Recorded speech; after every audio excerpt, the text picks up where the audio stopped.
अध्यक्ष जी, मैं कल एक पॉडकास्ट कर रही थी जहां मेरी जो होस्ट थी, जो इंटरव्यूअर थी, वो भी एक महिला थी। तो उन्होंने मुझसे कहा कि महिला आरक्षण बिल आ रहा है तो विपक्ष ये कह रहा है, वो कह रहा है। तो मैंने उन्हें एक सवाल पूछा।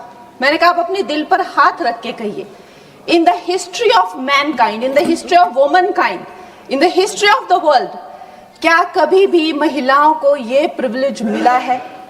क्या कभी भी महिलाओं के लिए ऐसा स्वर्णिम काल, जिसे अमृत काल कहा जाता है? मैंने कहा, आप दिल पे हाथ रख के बताइए कि isn't it the best time to be a woman? और वो मुस्कुरा के, almost she giggled and laughed. She said, yes, this is the best time to be a woman. और आज विपक्ष वाले हो चाहे पक्ष वाले हो, सबसे पहले तो मैं सारी मातृशक्ति को तहे दिल से बधाई देती हूँ कि हम इतिहास का हिस्सा बने हैं।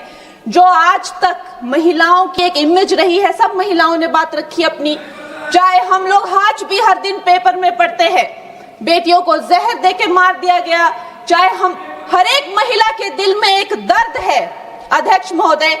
और आज प्रधानमंत्री जी नरेंद्र मोदी जी के नेतृत्व में जो एनडीए की सरकार ने किया है, मुझे हमारी एक बहुत ही चर्चित फिल्म है, फिल्म इंडस्ट्री की, दिलवाले दुल्हनिया ले जाएंगे, उसमें एक डायलॉग है कि जा सिमरन तू जी ले अपनी जिंदगी।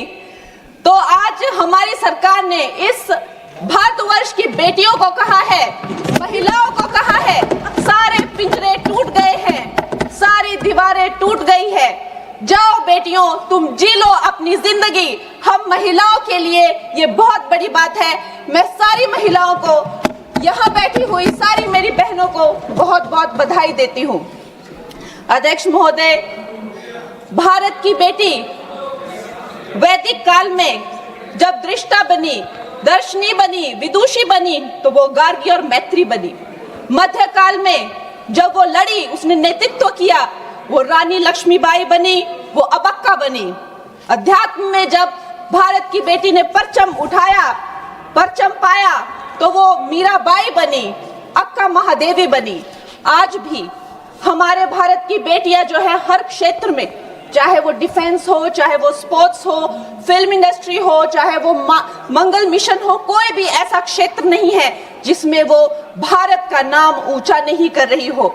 लेकिन ये जो राजनीति का एक क्षेत्र है, वही एकमात्र ऐसा क्षेत्र है अध्यक्ष महोदय जी, जहां पर हमारा देश पूरे विश्व के साथ कदम से कदम मिलाकर नहीं चल पा रहा है। मैं हिमाचल प्रदेश का उदाहरण देती हूँ। हमारे पास 68 एमएलएज हैं, लेकिन सिर्फ एक महिला एमएलए है, सिर्फ एक। लेकिन बाकी देश भी इसी तरह की जो है, चाहे 8%, 9% का वुमेन इंक्लूजन, अरे मेरे को प्लीज वुमेन्स बिल पे बोलने दीजिए ना। तो अभी पूरे देश की जो असेंबली का है, यही रेट चल रहा है। और ये जो दर है, इसकी जो औसताना दर है, वो 9% to 8% है। लोकसभा में जबकि हमें 13% तक पहुंचे हैं, लेकिन ये वैश्विक दर दूर दूर तक कहीं वो वैश्विक दर के नजदीक नहीं है। लेकिन आज जब ये महान उत्सव हमारी जिंदगियों में आया है, तो प्रधानमंत्री जी का एक शब्द मुझे याद आता है कि पेट में चूहे दौड़ना। कांग्रेस के पेट में जब भी कुछ अच्छा होने लगता है तो चूहे इनके दौड़ने लगते हैं, और वैसे ही चूहे दौड़ने शुरू हो गए हैं। अभी प्रियंका गांधी जी कह रही है कि संविधान ही बदल देंगे, यहाँ पे जो है डेमोक्रेसी ही खत्म कर देंगे। कुछ भी करने को जाते हैं तो डेमोक्रेसी खत्म कर देंगे। आप थोड़ा भी अगर कॉमन सेंस यूज करें कि जो लोकप्रिय नेता है, जो डेमोक्रेटिकली इलेक्टेड नेता है प्रधानमंत्री जी, जिन्हें डेमोक्रेसी ने उनकी पार्टी को लाया है, वो उस डेमोक्रेसी को क्यों खत्म करेंगे? वो थोड़ा ना कोई इंदिरा गांधी जी की तरह उनसे कोई कुर्सी ले रहा है तो उनको कुर्सी पे हक जमा के रखना है, तो वो डेमोक्रेसी खत्म करनी ही पड़ेगी। ऐसी तो कोई स्थिति है ही नहीं। तो जैसे प्रधानमंत्री जी ने कहा कि अगर किसी के लिए डेमोक्रेसी वर्क करती है तो वो मेरे लिए ही सबसे ज्यादा वर्क करती है। तो इतना तो कॉमन सेंस होना चाहिए। जब देखो लोगों को बहलाना फुसलाना, जब देखो जो है वो झूठी बातें चलाना। और अब एक नई बात सीखी है, डिलिमिटेशन जो है, चलो वुमेन्स बिल, उनमें हिम्मत नहीं है बोलने की, डिलिमिटेशन में लफड़ा है, इसको हम लोग नहीं आने देंगे। अरे प्रियंका गांधी जी, जब लास्ट टाइम डिलिमिटेशन तो कोई बीजेपी का तो कोई प्रोसीजर है नहीं, एक ये संवैधानिक ये एक प्रोसीजर है, हर 11-11 साल में होता था, 51 में हुआ, 61 में हुआ, 71 में हुआ। 71 में जब हुई डिलिमिटेशन तो 61 करोड़ जो है वो भारतीय थे। उस टाइम पे जो 543 जो लगभग सीटें थी, आज भारतीयों की संख्या 140 हो गई है। क्या उनका समीकरण है? क्या उसमें से SC ST उनको उनका हक नहीं मिलेगा? SC ST में भी 1/3 हक महिलाओं, उनकी क्या संख्या है, उनकी क्या सीट आएगी? ये सारी कैलकुलेशन किस तरह से आप रिजर्वेशन देंगे? 140 करोड़ जो अब महिलाएं हैं तो they should not be accounted for. इस तरह की ये बहकी बातें कर रहे हैं। अभी मेरी बहुत अच्छी मित्र है यहाँ जून TMC के जो MP हैं, उन्होंने कहा कि 33% रिजर्वेशन क्यों दे रहे हो, 85% दे दो। अरे आप थोड़ा तो कॉमन सेंस यूज करिए। अगर आप जो है 33% दे रहे हैं, लेकिन जो बाकी सीट्स है उन किसी भी सीट पे वो ओपन सीट्स है, वो महिलाओं को लड़ना जो है उस पे कोई भी किसी तरह का बैन नहीं है। 14% हम ऑलरेडी पहुंच गए हैं।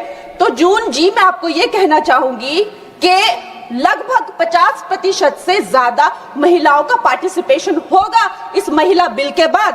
तो अध्यक्ष महोदय जी, सोनिया गांधी जी कहती हैं कि इनको इतनी जल्दी क्यों है, ये महिला बिल इतना जल्दी में क्यों लाते हैं? तो आपकी तरह होना चाहिए था कि 30 साल जो है आपने इस बिल को लटका के रखा। अवश्य मैं इस बात से अग्री करती हूँ कि प्रधानमंत्री जी जो है महिलाओं को न्याय दिलाने के लिए जल्दी में है, क्योंकि जो काम 60 साल में नहीं हुए वो उन्होंने 10 साल में ही करके दिखा दिए।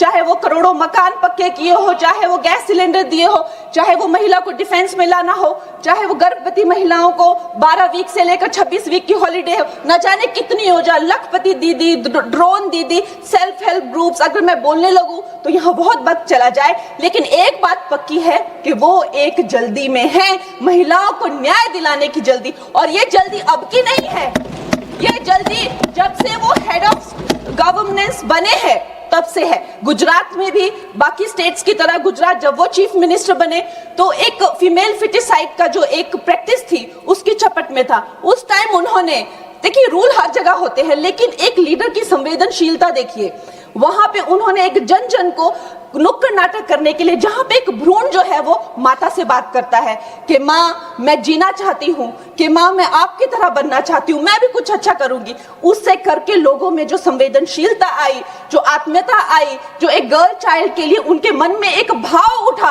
उसके करके आप देखिए इंडिपेंडेंट इंडिया की हिस्ट्री में 1000 मेल चाइल्ड पर पहली बार 1020 फीमेल चाइल्ड हुए हैं। ये प्रधानमंत्री जी की कमिटमेंट है फॉर गर्ल चाइल्ड। लेकिन इन लोगों को जो है इस बात का दुख होता है। अध्यक्ष महोदय जी, मैं आपसे ज्यादा अध्यक्ष महोदय जी, मैं ये बात आपके संज्ञान में लाना चाहती हूँ कि एक तरफ तो प्रधानमंत्री जी की नीति है और दूसरी तरफ जो है वो है कांग्रेस के लोग, विपक्ष के लोग आप कह लीजिए। MLA फूल सिंह जी ने इसी जनवरी में कहा कि अगर महिलाएं आकर्षक होंगी तो रेप तो होंगे ही। सोचिए, ये इनकी मानसिकता है। TMC के MP तपस पाल ने कहा, I will let loose my men to rape your women। ये इनकी मानसिकता है महिलाओं के लिए। मुलायम सिंह यादव जी ने कहा था, आज धर्मेंद्र यादव जी कह रहे थे ना कि हम फेमिनिस्ट हैं, उन्होंने कहा था कि अगर ये बिल आएगा तो सिर्फ जो अर्बन महिलाएं हैं वही पार्लियामेंट में आएगी और उसके करके जो है सीटियां और तालियां बजाने की जैसे जो है पुरुष काम करेंगे, उनको कौन संभालेगा? ऐसी इनकी मानसिकता है बेटियों के लिए।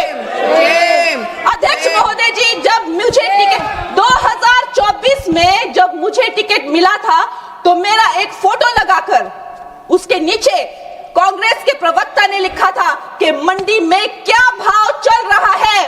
इन्होंने अध्यक्ष महोदय जी, मैं कलाकार हूं, मैंने रानी लक्ष्मीबाई जैसे स्वतंत्रता सेनानी से लेकर गैंगस्टर में एक भटकी हुई युवती से लेकर फैशन के ड्रग एडिक्ट से लेकर मैंने हर तरह का किरदार निभाया। रजो में एक सेक्स वर्कर से लेकर मैंने तलाईवी में एक लीडर की तरह हर किरदार निभाया है, जिसके लिए मुझे कई राष्ट्रीय सम्मान भी मिले हैं। ये एक कलाकार का धर्म होता है कि किसी भी कला में ढल जाना, लेकिन इन्होंने मेरी फिल्म के किरदार के फोटो यूज करके उसके प्रमोशन, जब मैं किसी उसके वो यूज करके नीचे लिखा कि मंडी की लड़कियों के क्या भाव है। अध्यक्ष महोदय जी ये भूल गए कि ये वो मंडी नहीं जो आपको फिल्मों में दिखाई थी, एक मंडी जो फ्लैश मार्केट को लेकर एक फिल्म बनी थी मंडी, लेकिन ये भूल गए ये वो मंडी है जहां मांडव ऋषि ने तपस्या की थी। मांडव ऋषि के नाम पर मंडी का नाम पड़ा है अध्यक्ष महोदय, और उसे छोटी काशी भी कहा जाता है। ये कांग्रेस की जो नीच सोच है उसको मंडी के लोगों ने, मंडी की बहन बेटियों ने जो है तब तमाचा मारा जब इसके रिजल्ट आए और दिखाया कि ये भारत की भूमि है, यहाँ बेटियों का अपमान करना जो है किसी पाप से भी बढ़कर है। अध्यक्ष महोदय जी, एक तरफ तो इनकी नीति है और दूसरी तरफ प्रधानमंत्री जी, जब अभी आपने देखा कि नेशनल क्रिएटर अवार्ड्स में वो जेनजी को जब पूरी तरह से संबोधित कर रहे थे तो उन्होंने जो है जब वो जेनजी को संबोधित कर रहे थे तो उन्होंने जो है आधुनिक फैशन में जो है पैरेलल ड्रॉ किया, जो मिनी स्कर्ट्स होते हैं, जो ब्लॉक हील्स होते हैं, जो लेडीज के पर्सेस, एक्सेसरीज होती है, जो कोणार्क टेम्पल में जो स्कल्पचर बने हैं, और उन्हें जो है हमारे कल्चरल हेरिटेज का एम्बेसडर बनाया। और प्रधानमंत्री जी, इससे उनकी जो कल्चरल रूटेड जो प्रोग्रेसिवनेस है वो नजर आती है। आज भारत की बेटी ये मानती है कि प्रधानमंत्री जी से बड़ा कोई भी फेमिनिस्ट नहीं है।